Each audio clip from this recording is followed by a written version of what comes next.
Let me get this straight. In 2022, the city of Portland, Maine said the social services were strained and the budget was in a dire situation. So now apparently it's gotten so bad they're wanting donations to help clothe and house these migrants. How does that settle with you? I think we should be taking care of Americans first. It's not that the asylum seekers are bad people, like some of them are great people, but we have Americans here sleeping under bridges, people sleeping in tents. There's just no shelter for them. There's not enough housing here for people that even live here. So 1,000 people is just a huge strain on a city of 66, 67,000 when there's just no housing available already. Say more. That's what I would say to them. They need a hand up. Yeah, that's it. That's what they need. That's it. I agree 100%. Fishing pole, not just always give us the fish or give somebody the fish, because that's how you go back repetitive to beg for the fish. You're right. Some type of programming or something. I agree with you 100%, sir.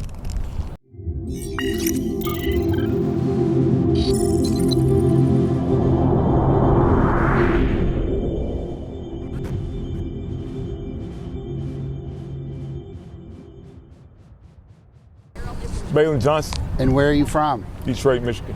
Detroit, Michigan. How did you end up here in Maine? Met a girl online. Okay. And do you kind of hang out in this? Are you homeless? No, but I come down here, I have friends, and it's like a village, associates to me, you know? I'm getting that. That's the vibe I get. Just, yeah. It's like a community. So, and some of them my friends, and I had an issue with my baby moms once, and like a couple years ago, and I had to come down here because, to be honest, when I first came down here, I was pretentious.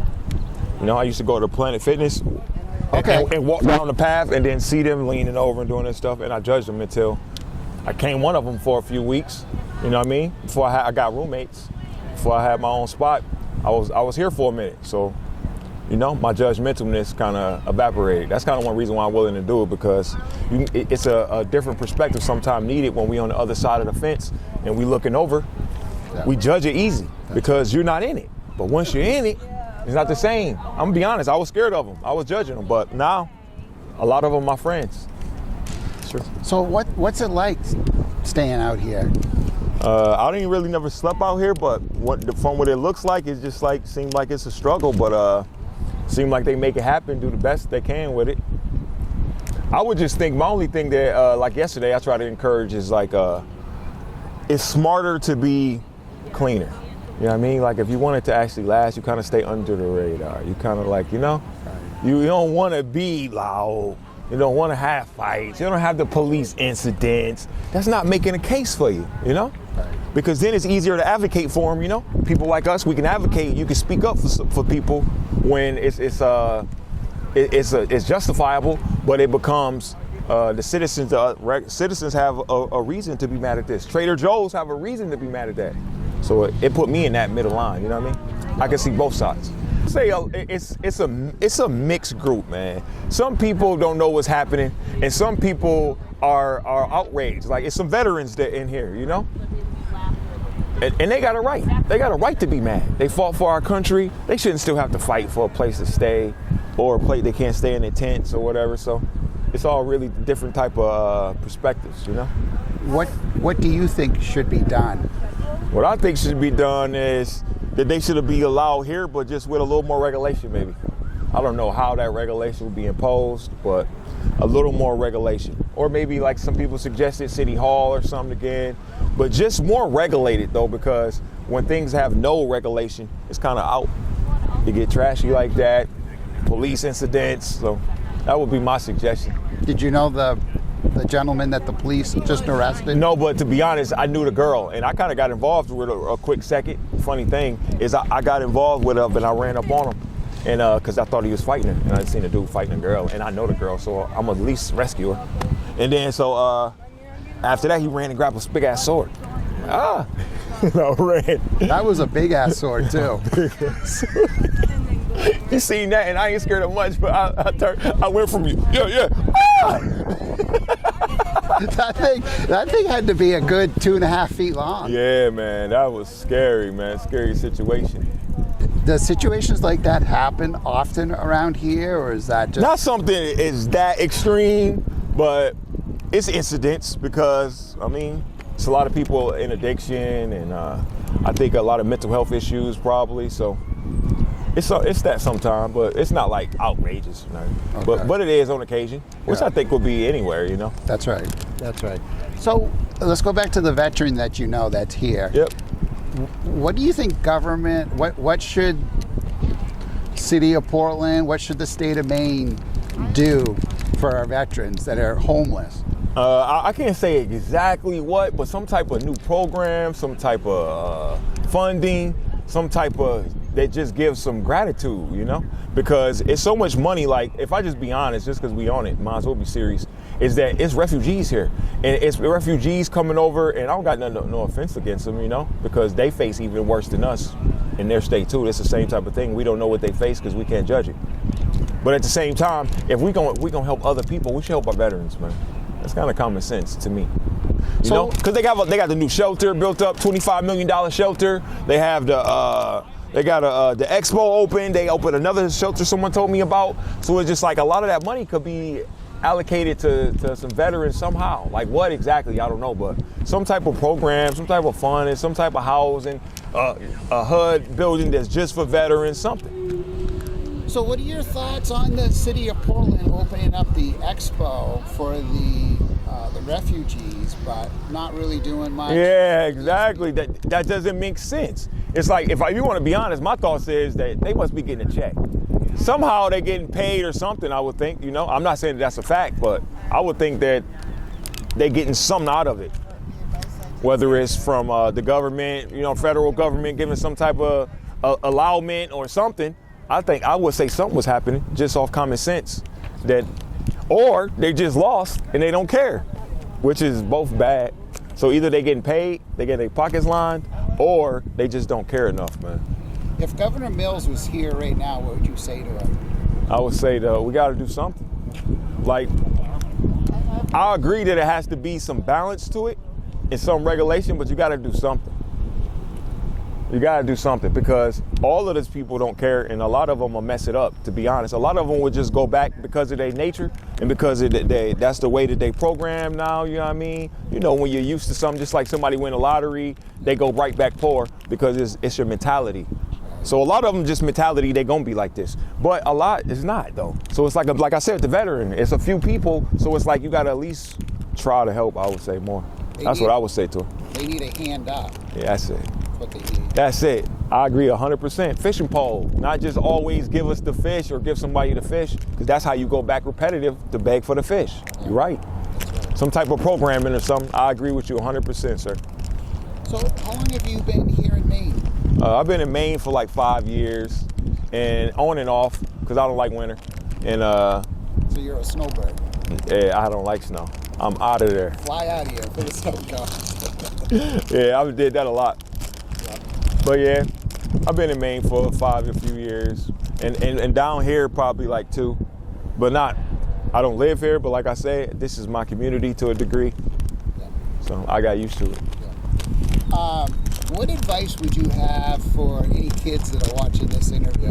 Oh man, it's both sides to it. To still have a hand, to not be judgmental, and also to take and learn a lesson of it. That you need to make the most out of things and not play around with drugs. I would be honest. I would say don't dabble in drugs. Don't take it as a light thing, because sometimes we take it as a party, as fun, but sometimes that's a gateway to this. That's what I would say. Yeah, society's kind of glamorized drug use. That's it. But this is the dark side. That's it. They don't show you the dark side. And that's funny you say that, because I would take my son there. I always said that. I want to bring my son through here and explain. Yes, you talk to people. For you see other sides of it. Instead of just somebody giving you opinions, you can see it. Do you think Maine's best days are behind her, or are they still ahead? If I be honest, I say behind her, but there can always be progression with the right stuff like this, with people caring, you know, people out here caring, showing some genuine love.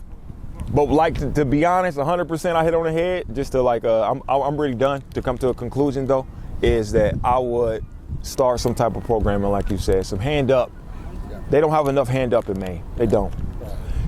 A lot of the shelter they even had, it just enables you. it just enables you. Pulling up food here, this, that, and that's not cool. It's not saying don't help, but just give a hand up, give it a fishing pole, like we say, you know? Instead of just always giving them this, they get to sleep in the shelter all day. I've been to other places and nobody else does that. I've been to LA and we walk past the shelter area in Skid Row and all of that.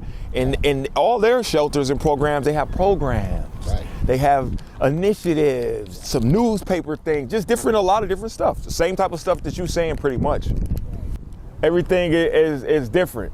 You know, we can't judge and be happy thinking that it's other parts of the world, man. It's other cultures, because I definitely had culture shock in Maine. Did you? Definitely. Can you explain that? Give us. If I just be honest, man, it's pretentious. It's so pretentious. Like, women, people in general, like uppity energy, a lot of it, or judgmental energy. And I'm from Michigan. It's not like Michigan don't got white guys. Michigan got plenty of white guys. So it's not like I'm saying it's racist, really. It's just an undertone here of a passive aggressive racistness, a passive aggressive snootiness. Judgmental, really. I think this place is real judgmental. They have a perspective of something and they locked into it and they think that that's the way it is, you know? How far north in Maine have you gone? I've been up to, and that's not everywhere in Maine, I've been up to Otisville. My baby mother's mom lives in Otisville. That's probably the farthest I've ever been. Yeah, okay. And that's what I was going to ask you. Do you? It's way different. Do you find that snootiness like in this area? No. I will give you that, and that's a good question. It's majority Portland. It's not only Portland, but a majority. A little Biddeford, a little of course, the other areas like Kennebuck and all that. That's kind of common sense, though. But generalization, it's not really the country part. No, the country part, I don't get that energy. but from those people up there, it's better. Right. Okay. It's true. I'll give you that. Yeah. I've been to Stanford. I didn't feel the same energy. Nothing really. Just. I think we've had a great I think we just need to do something. That's all. And the main thing what I want to keep emphasizing is what you said, is to start giving them a fishing pole. Yeah. Start doing something. Give them a chance to upgrade. And if you don't take that chance to upgrade, then that's your choice. You get what I'm saying? That's different. Then it's really, you're gonna have stuff like this. You can't really regulate that. That's just different. That's whatever. Less sympathy. But if you don't try. You bring up a really good point, because I wanted to come down and film the homeless people in Portland today. Yep. Just because they're getting relocated. Yep. And the fact that refugees are giving shelter, but the homeless are not. I don't understand that. Me neither. But I want to know. I hope this interview helps us get a justification or answer. What is the answer? Well, I'm talking about from them, from other people. And magnify the story here. I agree. So the other legislators see it. And that's why I spoke. See it. I agree. No, but I appreciate that. I appreciate that you try. Yeah, I get it. I can tell you mean well. Your energy better. You ain't just walking around like the other cameraman's this and some spectacle, like Right. Yeah, I'm not here to. No, I can tell it's not a spectacle energy. That's the point. Because if you're doing it just to record it without no context and no background and no empathy, that's not right. That's all I'm saying. Well, sir. Appreciate it. Thank you for your time. Yep. You're welcome, man. Thank you, because you care more than I thought. I'm gonna steal my mic back, though. Oh yeah. You got to do that. All right. Thank you. Yes. Thanks for your feedback. Yep, I appreciate you too, man. You gave me some feedback.